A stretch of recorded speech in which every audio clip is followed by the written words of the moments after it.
On this staff edition of the ASC Podcast with John Goehle, we discuss the importance of manufacturer's instructions for use for supplies and equipment.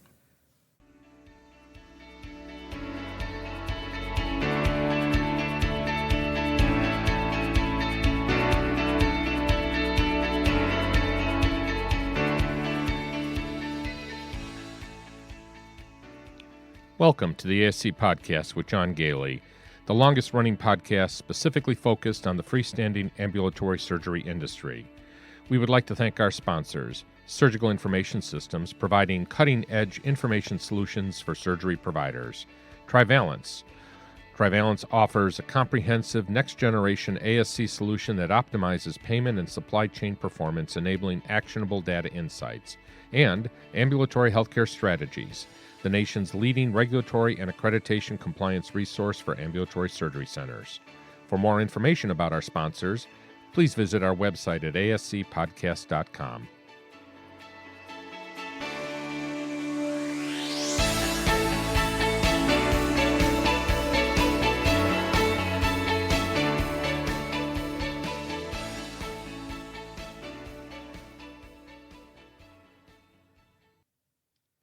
Welcome to episode 181 of the staff edition of the ASC Podcast with John Goehle for March 8th, 2023, recording from our studios in Spencerport, New York. This is Sue Cronkite, Chief Researcher for the ASC Podcast with John Goehle and Senior Nurse Consultant for Ambulatory Healthcare Strategies. The ASC regulatory environment is extremely dynamic, and the material provided in this episode is based on information available as of the date of recording. Joining me is John Goehle, the owner of Ambulatory Healthcare Strategies and recognized as one of the nation's leading experts in the ambulatory surgery industry. Mr. Goehle is the author of over 10 books on the ASC industry and a frequent industry speaker on regulatory accreditation and finance issues. So this is a special edition for staff in ambulatory surgery centers where we discuss a particular topic that is important in the ASC setting. And I'm a surveyor with HHHC, and one of the things that we are finding now, especially in the last year or so, is that surveyors are asking a lot of questions about the availability of instructions for use for equipment and supplies that you might be using in the setting. So we thought it would be useful to talk about this to staff and let them know what the expectations are for surveyors when they're doing a survey. So now let's talk about the instructions for use. To define instructions for use, or IFUs, they are written or pictorial information provided by a manufacturer or supplier of a medical device, medication, or equipment to guide the user on how to correctly and safely use a product. And they are crucial to the healthcare setting to ensure that healthcare providers, patients, or caregivers use the products appropriately to avoid harm or negative consequences. So the instructions for use typically include information on the indications, contraindications, warnings, precautions, storage, handling, assembly, operation, maintenance, and disposal of the product. And these are not just the safety data sheets, I should point out here. So they would include the safety data sheets, but that would only be one part of it.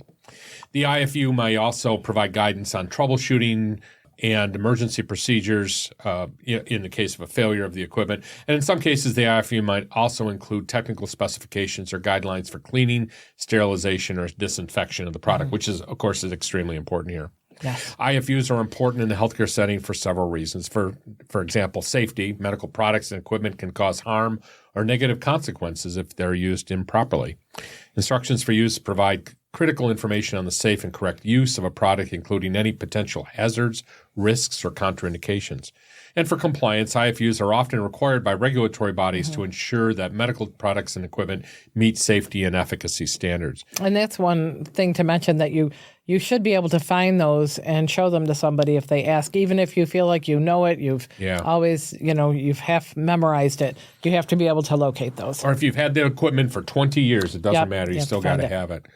Liability. In the case of adverse events or injuries related to the use of a product, healthcare providers may need to demonstrate that they follow the instructions for use to avoid any liability. And from the quality standpoint, IFUs can help healthcare providers ensure that the products are used consistently and correctly, which can improve the quality of care and patient outcomes. So speaking as a surveyor, I will tell you that that is like 1 out of every 10 words that we say or questions that we ask of of people during a survey is, can you show me the instructions for use? Do you have the instructions for use? So if they ask you a question, you're stumped, just say instructions for use. That's right. Usually the answer. Just make sure you can find them. I've actually started doing this based upon what happened in one of our surveys. I did a survey a couple weeks ago where I just picked an instrument on the shelf at a center that I was surveying and said, "Find me the instructions for use." And to his credit, the guy that was doing this, he said, "No problem." I mean, he didn't even flinch. He said, "No problem, I'll be right back." And I said, "Stop." I said, "You clearly know exactly where it is." We have limited time during a survey, but he didn't even flinch. Now, if he had hesitated for a second or did not seem like he knew what I was asking for, I would have certainly carried through on that. So, and then we also want to make sure that you're actually using them. I like a really worn copy of that instructions for use. If you're, we're going to go through all the different regulatory issues on them, but for example, for wave testing, if you use a device for blood glucose, that instruction for use should be immediately available right next to the machine. And have highlighted in there using the highlighter those important things that people need to know about it. And of course, the staff needs to know exactly where those IFUs are at all times. And you'd have to have them available for everything that you use, literally every piece of equipment, every supply that you use in your organization. So let's start by going through. So what I did is I went through all the conditions for coverage here and searched for references to manufacturer's instructions. And I use that as kind of a basis for, especially when you want to have the regulatory basis, it's always good to go back to the conditions for coverage. So let's start with pharmaceuticals. And the regulatory section for this is 41648A, which is the standard for administration of drugs. And drugs, and this states that drugs must be prepared and administered according to established policies and acceptable standards of practice. So, Sue, why don't you tell us the interpretive guidelines for this section? Okay, the ASC must have policies and procedures designed to promote medication administration consistent with acceptable standards of practice. The policies and procedures should address issues including but not limited to following the manufacturer's label, including sorting drugs and biologicals as directed, disposing of expired medications in a timely manner, using single-dose vials of medication for one ASC patient only. So again, very specifically right in the interpretive guidelines there, it talks about the manufacturer's. It says in this case the manufacturer's label, but of course that also refers to the instructions. Moving on to equipment, we're often asked what are the requirements for regular maintenance and inspections of all of your equipment. So they'll ask us, okay, what should we be doing with our generator? And the simple answer to that is, of course, that you need to read your instruction manual. So I remember you had a client, and I had a client that had a generator that was over 50 years old. They did not have a copy of the instruction manual, and of course, the surveyor during a survey asked for it. They ended up having to have they couldn't replace it, so they ended up having the company that maintains the generator create an instruction manual for that. That outlined all the care for that equipment, which is the best they can do, and that was acceptable in this case. Remember to have all of the instruction manuals close to the equipment, and remember, if you're using an electronic version, how are you going to access it during a power outage? And this, of course, is particularly important in the case of a generator where if the generator is running, it probably means that you don't have access to a computer with that information that should be there. So, again, if you want to know what the maintenance schedule is for all of your equipment, and that would include your emergency lights, your backup lights, your exit signs, all of those would be dictated by the instructions for use. Let's move on to alcohol-based skin preparation, and this falls under 416.42, the condition for coverage for surgical services. And just to remind you of what that condition states, surgical procedures must be performed in a safe manner by qualified physicians who have been granted clinical privileges by the governing body of the ASC in accordance with approved policies and procedures. And even though that doesn't really sound like it would be referring specifically to instructions for use here, it does say must be performed in a safe manner. So the interpretive guidelines for 1642 state, the use of an alcohol-based skin preparation in ASCs is not considered safe unless appropriate fire risk reduction measures are taken, preferably as part of a systematic approach by the ASC to prevent surgery-related fires. A review of the recommendations produced by various expert organizations concerning use of alcohol-based skin preparations in anesthetizing locations indicates there is general consensus that the following fire risk reduction measures are appropriate. using skin preparation solutions that are, 1, packaged to ensure controlled delivery to the patient in unit dose applicators, swabs, or other similar applicators, and 2, provide clear and explicit manufacturer supplier instructions and warnings. These instructions for use should be carefully followed. Okay, and again, I was just trying to show some examples in the regulations that specifically reference this. And, of course, our alcohol-based hand rubs, that falls under 41644B, which is safety from fire. And this states an ASC may place alcohol-based hand rub dispensers in the facility if the dispensers are installed in a manner that adequately protects against inappropriate access. And, of course, then the Interpretive Guidelines go on to talk about that. Regular maintenance of ABHR dispensers is seen as a crucial step in making sure that its dispensers do not leak contents and thus cause a fire. ASCs are expected to maintain these dispensers in accordance with manufacturer's guidelines.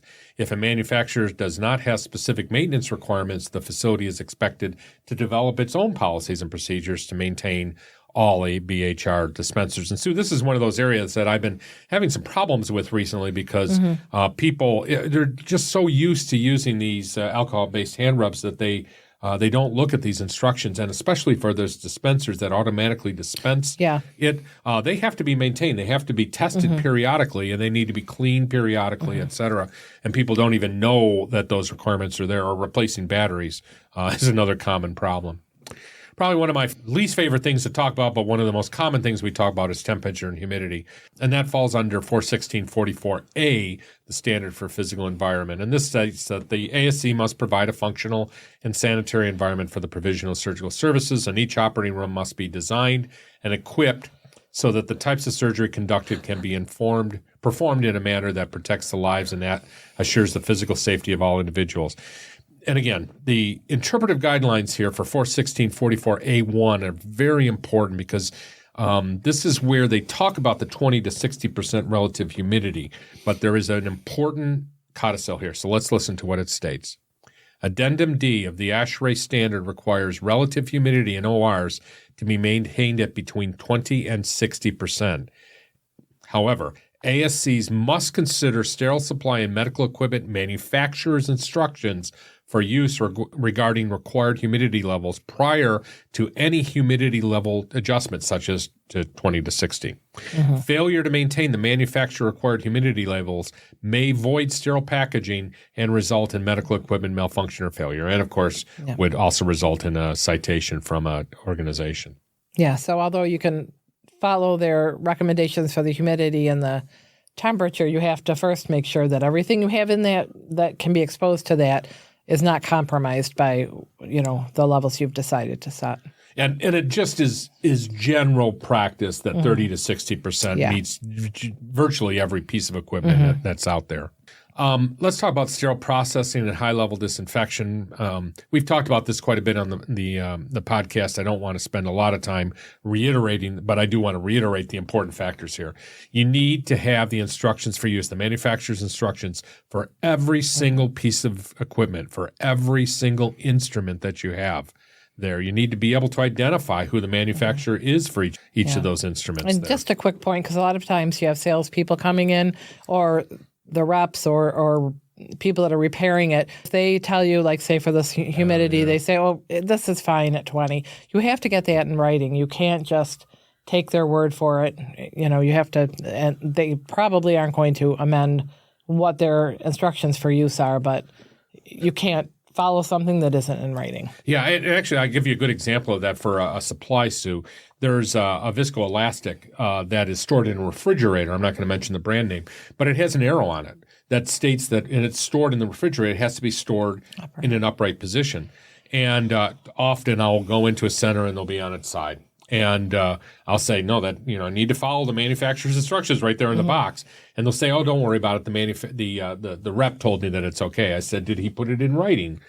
Can I see that letter that says that? And of course, there is no such thing. So every single piece of equipment, every single instrument that's used in your sterile processing and high-level disinfection needs to have an IFU. We will be asking for it during a survey. We're going to be relying upon that information when we're, observing the individuals working in that area, making sure that everybody follows those instructions for use to the T, including, measuring the appropriate amount of disinfectant as part of that cleaning process. I did want to point out, this is not something you put into policy. A policy would say that you would follow the manufacturer's instructions, not what those manufacturer's instructions are. Otherwise, you're likely to have to keep revising those every time you get a new product. And I think sometimes to show what you're doing, people either, if you're talking about a soak in a sink, you might mark the sink with the different levels. And also, if it's something like a dry time or a soak time, make sure there's a clock or some means of that you can prove that you actually know how long something is. It's so funny you should say that, because I just picked up online for like $2 4 timers. We use them here on the podcast for our conferences so that we can time. So when Lori starts to talk too long, because of course I never talk too long. Never. We have those beeps coming in. So I picked them up for $2. I mean, these things are not expensive, and they're very easy to buy. Put them all over the place so that you can do proper timing. CLIA wave testing, mentioned that earlier, but let me just reiterate that you need to make sure. So one thing to do is make sure that the manufacturer's instructions indicate that something like your blood glucose is approved for use on multiple patients, and that it is approved for a CLIA waiver. And then, of course, make sure that there's competencies performed on each of your employees and that they follow those instructions. Make sure that those instructions for use that's one of those instructions that you can't have electronically. It's got to be really right next to whatever test you're performing, and then highlight, as I mentioned, the pertinent sections there. And again, for any other wave testing that you might have, make sure that everybody has been appropriately trained. And anytime you get a new product, and that happens quite a bit for things like urine pregnancy, for example, you're going to have to get the new instructions for use. So. Yep, and always make sure it's for multiple patients. So just to kind of conclude, instructions for use are crucial in the healthcare setting to ensure the safe, effective, and appropriate use of medical products and equipment. They provide critical information to healthcare providers, patients, and caregivers, and help ensure compliance with the regulatory standards and quality of care. And definitely something that your surveyors are going to be looking for. So.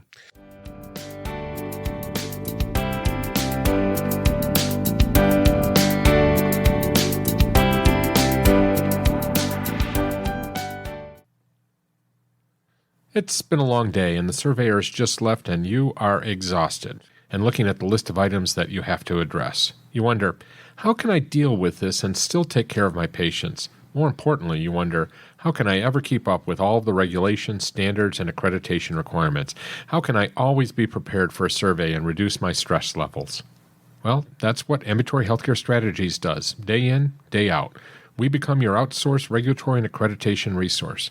We can maintain your policy manual, develop your education programs, help out with fire and disaster drills, do your risk assessments, oversee your quality improvement activities, help run your quality improvement meetings and governing body meetings, and we can even prepare your monthly or quarterly financial statements and help you figure out where you are financially.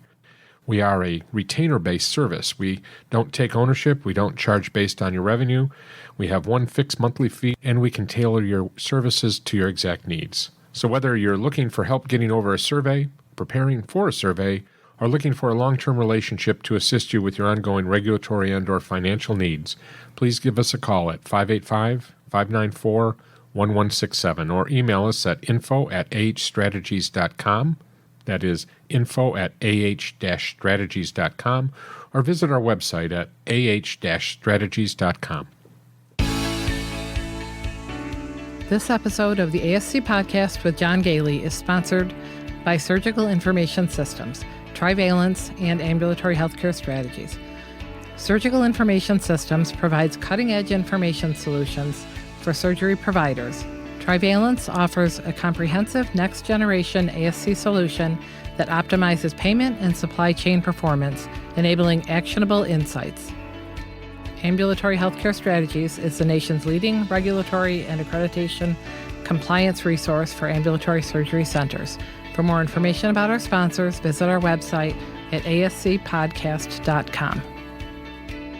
This podcast is an educational and operational tool and is not intended to be a comprehensive resource for all rules, regulations, and standards that an ambulatory surgery center must meet.